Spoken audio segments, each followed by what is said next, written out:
김인정 작가는 고통 구경하는 사회라는 책에서 현대 사회는 타인의 고통을 공감하는 것이 아니라 관람한다고 진단합니다. 누군가가 고통당하면 그를 돕기보다 스마트폰으로 촬영하고 또 인터넷에 올려서 조회수를 올리고 멀리 떨어진 채로 비난하거나 동정의 댓글만 남깁니다. 이 시대는 누군가의 고통이 나의 문제가 아니고 나와 상관없는 일이라고 생각하는 시대입니다. 우리는 타인의 아픔 앞에서 감정을 소비하지만 행동으로 옮기지는 않습니다. 그런 의미에서 이 시대에는 고통을 구경하는 사회, 하지만 고통에 참여하지 않는 사회가 되었다고 진단합니다. 몇 년 전부터 우리 사회에 각자 도생이라는 표현이 유행을 했습니다. 각자 알아서 살아야 하는 시대라는 뜻입니다. 이 삶이 파편화되고 삶은 더 팍팍해지고 사람들은 점점 더 자기 자신에게만 집중하고 남의 아픔에는 무관심하기 때문에 각자 잘 살아야 한다는 자조입니다. 그러나 이런 시대에 주님은 우리에게 전혀 다른 삶의 방식을 요구합니다. 그것이 바로 성령의 열매인 자비입니다. 본문에 쓰인 자비라는 단어는 성경에서 친절함, 선함 혹은 관용이라는 표현으로 번역되기도 합니다. 하지만 이 단어의 깊은 의미는 다른 사람의 고통과 필요를 보고 마음으로 느낄 뿐 아니라 행동으로 반응하는 것까지를 포함합니다. 즉, 이 사랑이라고 하는 것이 행동으로 나타나는 모습이 바로 자비입니다. 성경적으로 자비는 몇 가지 삶의 태도를 포함합니다. 첫 번째, 다른 사람의 필요를 나의 필요보다 먼저 보는 겁니다. 대부분의 사람들은 자기 문제에만 몰두합니다. 그러나 자비의 특성 혹은 자비로운 사람은 자신보다 혹은 자신의 문제보다 다른 사람의 필요를 먼저 보고 그 아픔에 민감하게 반응합니다. 예수님께서는 늘 사람들의 질병과 배고픔, 외로움과 소외를 먼저 보셨습니다. 마태복음 9장 36절에 보면 그가 무리를 보시고 불쌍히 여기사라는 표현이 있죠. 무리를 보시고 불쌍히 여기사. 그들의 필요를 먼저 보신 겁니다. 이 불쌍히 여기는 마음이 바로 자비의 출발점입니다. 두 번째, 불편과 희생을 감수하고서라도 그들의 삶에 유익을 주는 겁니다. 자비는 남는 시간, 남는 돈으로 하는 것이 아닙니다. 때로는 내가 손해보고 내가 불편을 감수하고 내가 희생해야 합니다. 예를 들어 누가복음 10장에 나오는 선한 사마리아인의 비유를 보면 그 선한 사마리아인이 강도 만난 사람, 거의 죽게 된 사람을 도우려고 기꺼이 자신의 시간과 돈을 사용합니다. 이것이 바로 자비의 특성입니다. 세 번째, 보상이 없어도 기꺼이 베푸는 삶입니다. 자비는 대가를 바라지 않습니다. 칭찬을 듣거나 보상을 받으려고 하는 것이 아닙니다. 남이 알아주지 않아도 혹은 보상이 없어도 주님께서 기뻐하시니까, 주님이 날 알아주시니까 그것으로 충분한 태도입니다. 이 자비의 세 가지 요소를 잘 정리해 놓은 성경 구절이 바로 누가복음 6장 31절 이하의 말씀입니다. 다소 길지만 제가 한번 읽어드리겠습니다. 남에게 대접받고자 하는 대로 너희도 남을 대접하라.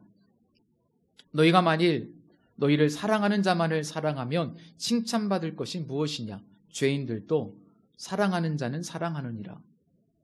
너희가 만일 선대하는 자만을 선대하면 칭찬받을 것이 무엇이냐?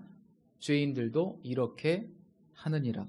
너희가 받기를 바라고 사람들에게 구워주면 칭찬받을 것이 무엇이냐? 죄인들도 그만큼 받고자 하여 죄인에게 구워주느니라. 오직 너희는 원수를 사랑하고 선대하며 아무것도 바라지 말고 꾸어주라.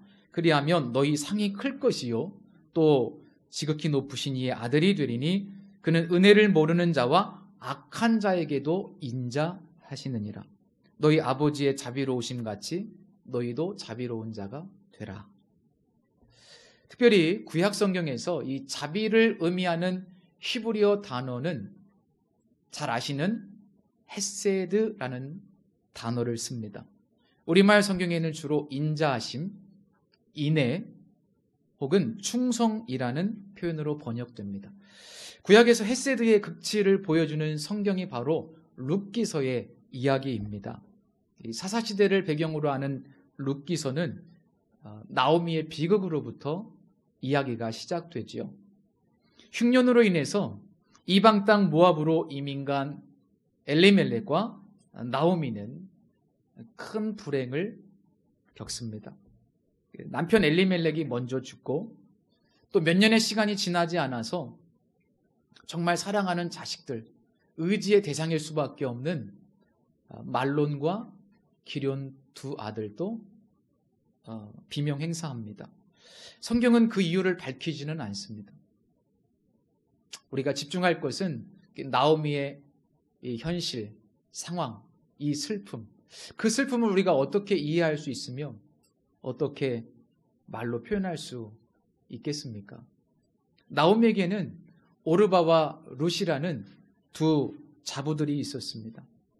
나오미는 이들을 자기 백성에게 돌려보내서 새로운 삶을 살게 하고 자신은 홀로 고향 땅 유다 베들레헴으로 돌아오려고 마음을 먹습니다. 며느리들의 입장에서도 남편을 잃고 인생의 길이 막막해진 상황에서 가장 쉬운 길은 고향으로 돌아가는 겁니다. 거기에 돌아가면 그들의 가족과 친척이 있고 안정된 삶을 살 수 있는 가능성이 있습니다. 오르바는 시어머니께 작별 인사를 하고 고향으로 돌아가죠. 그러나 룻은 시어머니 나오미의 깊은 상처와 절망을 보고 도저히 떠날 수가 없었습니다. 그녀는 자신이 좀 불편하고 희생하고 고생스럽더라도 시어머니 나오미의 필요와 아픔을 자신의 삶의 중심에 두기로 결정합니다. 참 어려운 결정이죠. 그녀는 돌아가라는 시어머니의 요청 앞에 이렇게 고백합니다. 어머니께서 가시는 곳에 나도 가고 어머니께서 머무시는 곳에 나도 머물겠나이다. 어머니의 백성이 나의 백성이 되고 어머니의 하나님이 나의 하나님이 되시리니. 오직 불행한 시어머니만을 생각하고 자신을 희생하기로 결심한 그녀는 시어머니와 함께 자신의 고향 땅 모압을 떠나 모압 사람들에게 배타적인 유다로 들어갑니다. 그리고는 열심히 이삭 줍기를 해서 시어머니를 봉양합니다. 그리고 훗날 시어머니의 요청에 따라서 부끄러움을 무릅쓰고 죽은 남편의 가문을 세워줄 보아스를 찾아가게 되는데 그때 보아스가 룻에게 이렇게 이야기합니다. 내 딸아 여호와께서 내게 복 주시기를 원하노라. 내가 가난하든 부하건 젊은 자를 따르지 아니하였으니 내가 베푼 인애가 처음보다 나중이 더하도다.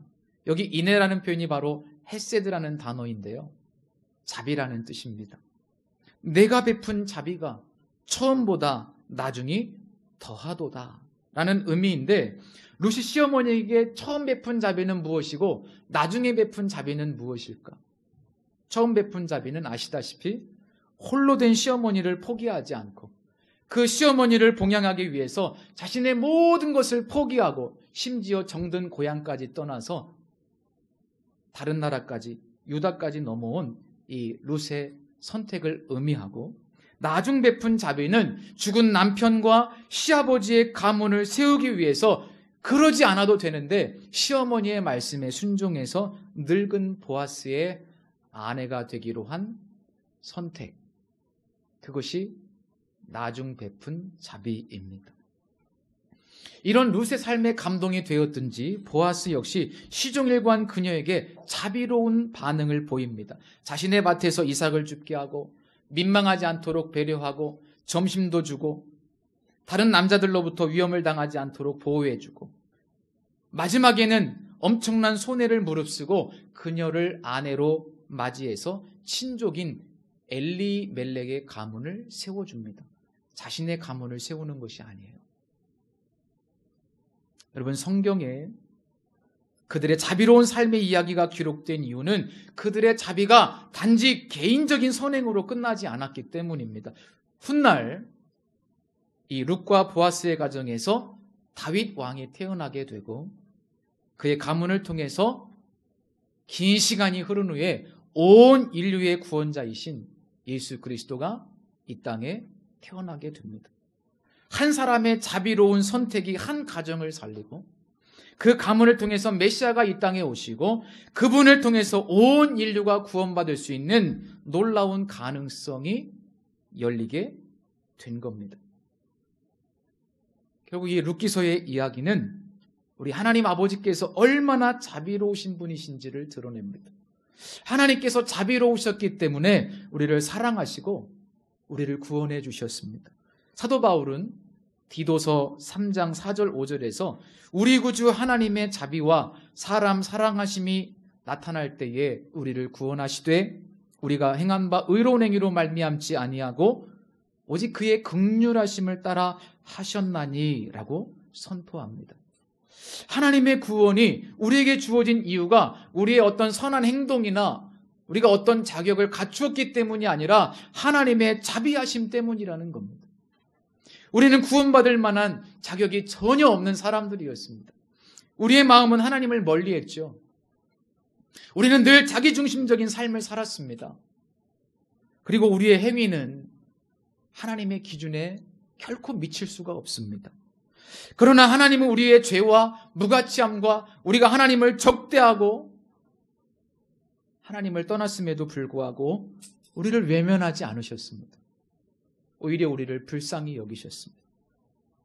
우리의 필요와 고통의 마음을 두시고 우리가 스스로 해결할 수 없는 이 문제를 하나님 자신이 해결하시기로 결정하신 것, 이것이 바로 자비입니다. 그런데 하나님의 자비는 단순한 감정으로 끝나지 않습니다.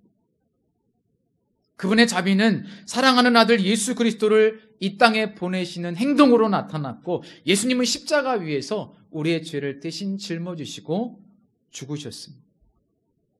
그래서 그리스도의 십자가는 하나님의 자비가 가장 극명하게 드러난 자리이고 하나님의 자비가 고통을 감수하면서까지 우리에게 임한 사건입니다. 우리가 누군가에게 자비를 베풀어야 할 이유가 무엇입니까? 왜 우리가 자비로운 삶을 살아야 되죠? 그 가장 큰 이유는 방금 말씀드린 것처럼 하나님의 자비가 나를 살렸고 그 자비가 지금도 나를 존재하게 만들어주는 가장 큰 근원이기 때문입니다. 하나님의 자비가 없다면, 하나님이 나를 그렇게 불쌍히 여기지 않으셨다면 우리가 지금 어떻게 이런 삶을 살아갈 수 있습니까?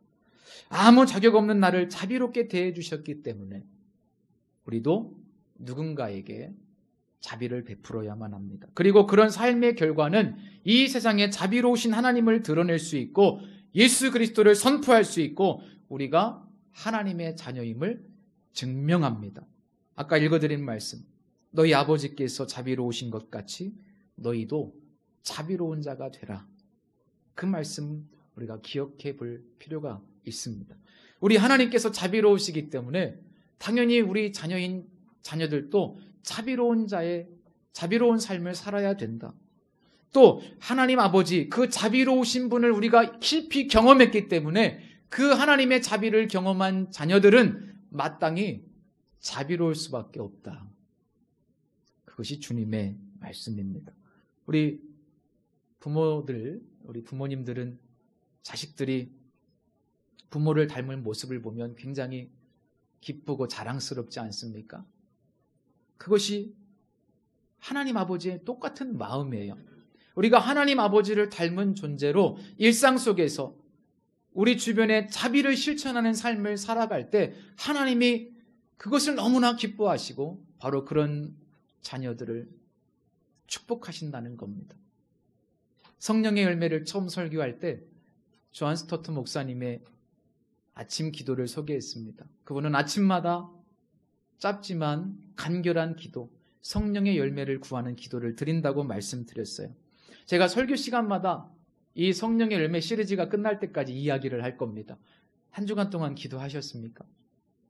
정말 내가 시간을 내서 아침이든 점심이든 저녁이든 내 삶에 성령의 열매가 맺힐 수 있기를 마음을 하나님 앞에 올려드리면서 기도하셨습니까? 기도하시기를 부탁드려요. 왜냐하면 우리의 힘으로는 자비로운 삶을 살아갈 수 없기 때문입니다. 우리가 아무리 마음으로 결심을 해도 우리의 힘으로는 자비로운 삶을 살아갈 수 없어요. 지독히도 우리는 연약합니다. 우리의 못난 자아 때문에. 그리고 우리 너무나 바쁘고 분주하게 살아가요. 다른 사람들에게 신경 쓸 여유조차 없는 그런 삶을 살아가지 않습니까? 그리고 우리 욕망에 충실해요. 이 자아 중심성. 이 모든 것들이 우리가 자비라는 열매를 맺는 것을 방해합니다. 그렇기 때문에 우리가 멈추어서 하나님 앞에 기도하고 성령의 인도하심을 구하고 성령께서 내 안에 오셔서 나를 이끌어 주실 수 있도록 간구할 때, 그리고 그 인도하심에 우리가 믿음으로 반응할 때 우리가 대가 없는 또 희생적인 자비의 삶을 실천해 나갈 수 있습니다. 저는 하영록 목사님이 쓰신 페이버라는 책을 보고 그런 삶이 충분히 우리의 삶에서도 가능하고 하나님은 그런 삶으로 우리의 삶을 이끌어 가신다는 것을 깨닫게 됐습니다. 우리가 누군가에게 자비를 베푸는 삶으로 우리를 인도해 가세요. 제가 이 책을 읽고 큰 감동을 받았어요. 이분은 원래 성도님이셨어요. 미국에서 공부하고 거기서 살다가 사업을 시작하게 되는데 정말 하나님의 큰 축복을 받습니다. 그리고 훗날 이제 신학을 공부해서 목사 안수를 받으셔서 목회와 사업을 병행하는 그런, 어떻게 보면 좀 생소한 표현인데 이중직을 감당하는 그런 분이셨어요. 이분은 30대 중반의 성도였을 때 심장을 이식하지 않으면 죽을 수밖에 없는 상황이 됐습니다. 병원에 입원을 해서 약 5개월 동안 기약 없는 기다림이 계속되었어요. 심장을 이식받아야 되는데. 그러던 어느 날 하영록 씨에게 완벽하게 맞는 심장이 도착했습니다. 지금 바로 수술을 준비하십시오 라는 의사의 이야기를 듣게 됩니다. 그는 하나님의 은혜라고 생각하고 5개월 만에 그런 소식을 듣게 되었으니 얼마나 감사합니까? 기쁜 마음으로 수술을 준비하던 중이었습니다. 그런데 그렇게 수술 시간이 다가오는데 그 와중에 정말 충격적인 소식을 듣게 돼요. 그 심장과 조건이 정확히 맞는 다른 환자가 바로 옆방에 있다는 겁니다. 그리고 그 여인은 심장을 구하지 못하면 이틀 안에 사망할 수밖에 없다는 이야기를 듣습니다. 그 여인은 하영록 성도와 심장과 이식 조건이 똑같았습니다. 그런데 이제 의료진은 먼저 순서가 하영록 성도이기 때문에 여기 먼저 수술을 하고 할 수밖에 없는 상황이죠. 그 여인은 순서가 늦기 때문에 심장 이식을 받을 수가 없었고, 근데 더 몸이 안 좋은 거예요. 그래서 하루 이틀 정도밖에 못 산다는 이야기를 들어요. 수술 전날 이런 이야기를 들었으니 얼마나 난감해요. 그래서 당시 하영록 성도님은 의사에게 만약 자신이 심장 이식을 하지 않으면 얼마나 살 수 있는지를 물어보게 되고, 의사는 이렇게 대답을 합니다. 당신이 만약 심장 이식을 지금 하지 않으면 일주일 정도 살 수 있습니다. 잘 견디면 한 달 정도까지도 살 수 있는 가능성은 있습니다. 이 하영록 성도가 깊은 고민에 빠진 거예요. 그 여인을 그냥 죽게 내버려 둘 것인가? 이틀밖에 못 산다는데. 아니면 그 여인에게 심장을 이식하도록 내어주고 나는 운명을 하나님께 맡기고 며칠 더 기다려 볼 것인가? 자칫 잘못하면 자신도 일주일밖에 살지 못하는데 하나님께서 내게 주신 기회인가 아니면 내려놔야 될 기회인가? 선택의 기로에 선 겁니다. 우리 성도님들 만약에 이런 상황이 닥친다면 어떤 선택을 내리시겠어요? 지금 생명이 왔다 갔다 하는데. 그는 기도 끝에 두려움과 죽음의 공포를 내려놓고 자신이 이식받아야 될 심장을 양보하기로 결정합니다. 의사에게 이야기합니다. 그 심장을 먼저 저 여인에게 주십시오. 그 의료진은 놀라서 다시 한번 묻습니다. 그렇게 하지 않아도 됩니다. 당신이 먼저 신청을 했고 5개월 동안 기다렸습니다. 당신도 이 수술을 받지 않으면 일주일 정도밖에 못 삽니다. 다 말리는 거예요. 의사도 말리고 사랑하는 아내도 말리고 가족들도 말립니다. 그리고 그때 그에게는 2살과 3살 된 어린 딸들이 있었습니다. 그런데 그는 단호하게 말합니다. 그녀에게 주십시오. 저는 기다리겠습니다. 그런 결정을 내린 뒤에 그는 정말 고통스러운 기다림 속으로 들어가는 거예요. 얼마나 버틸 수 있을지도 모르고요. 다음 기회가 언제 올지도 몰라요. 혹은 그 기회가 영영 안 올 수도 있습니다. 기다리다가 일주일 지나서 만약에 자신이 먼저 죽으면 어떻게 합니까? 그런데 며칠이 지나지 않아서 의료진도 믿을 수 없을 만큼 완벽한 심장, 그녀의 그 하영록 성도에게 정말 완벽한 심장이 다시 병원에 오게 되는데 오히려 이전보다 훨씬 더 젊고 건강한 심장, 적합한 심장을 이식하게 되는 놀라운 기적이 일어납니다. 의사들이 말해요. 이건 거의 기적입니다. 이런 경우에는 의료 기록에도 찾아보기가 어렵습니다. 그렇게 심장을 이식받고 난 다음에 자기 창고에서 동생이 보내준 컴퓨터 한 대로 사업을 시작해요. 그런데 그 사업이 하나님의 은혜로 놀랍도록 번창합니다. 건축 설계를 하는데 그래서 그 수입으로 수많은 이웃을 섬기는 기업을 일구게 돼요. 팀 하스라는 회사예요. 이 목사님이 다른 또 책을 또 썼어요. 성경대로 경영했더니 하나님이 복을 주셨다는 책을 써요. 그 회사의 사원이 뭔지 아십니까? 우리는 이웃을 돕기 위해 존재한다. 정말 멋지지 않습니까? 제가 서두에 우리 사회는 남의 고통을 구경하는 사회라고 말씀드렸어요.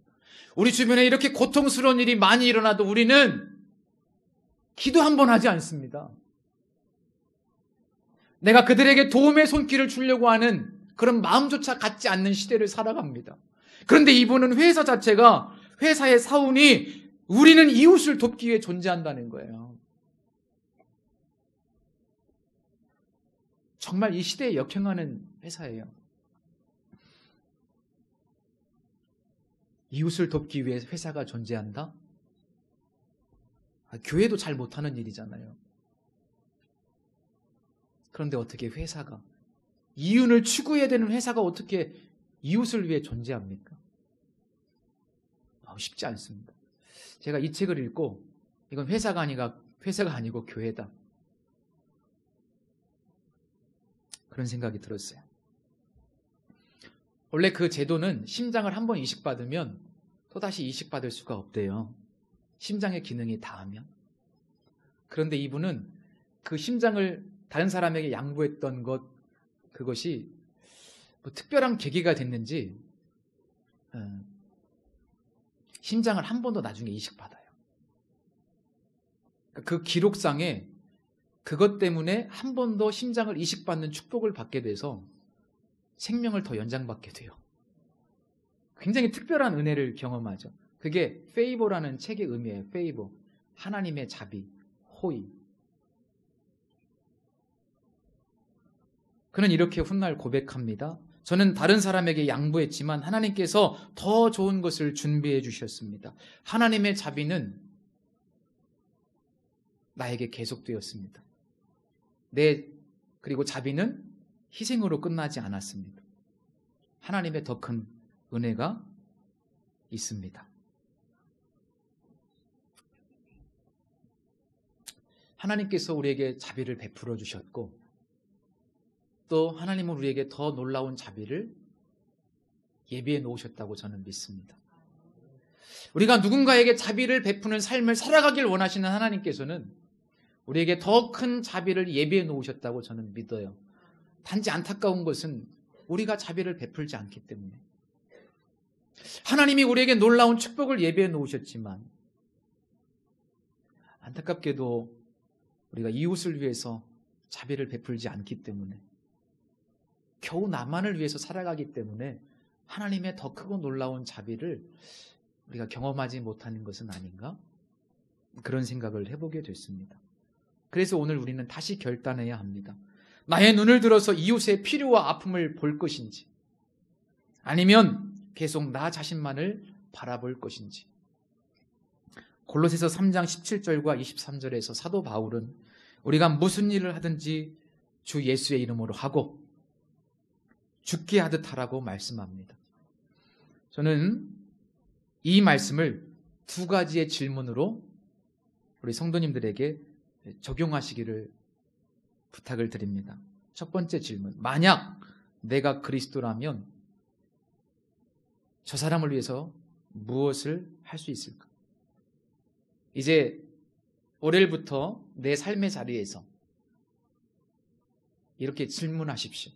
내가 만약 그리스도라면 내 옆에 있는 저 사람을 위해서 내가 무엇을 할 수 있을까? 두 번째 질문입니다. 저 사람이 만약 그리스도라면, 질문을 바꿔서 저 사람이 만약 그리스도라면, 힘들고 어려운 이웃으로 예수께서 나에게 찾아오신 저 사람이 그리스도라면 나는 저 사람을 위해 어떻게 행동할 것인가? 기억하십니까? 두 질문. 내가 만약 그리스도라면 저 사람을 위해서 무엇을 할 수 있을까? 혹은 저 사람이 만약 그리스도라면 나는 어떻게 할 수 있을까?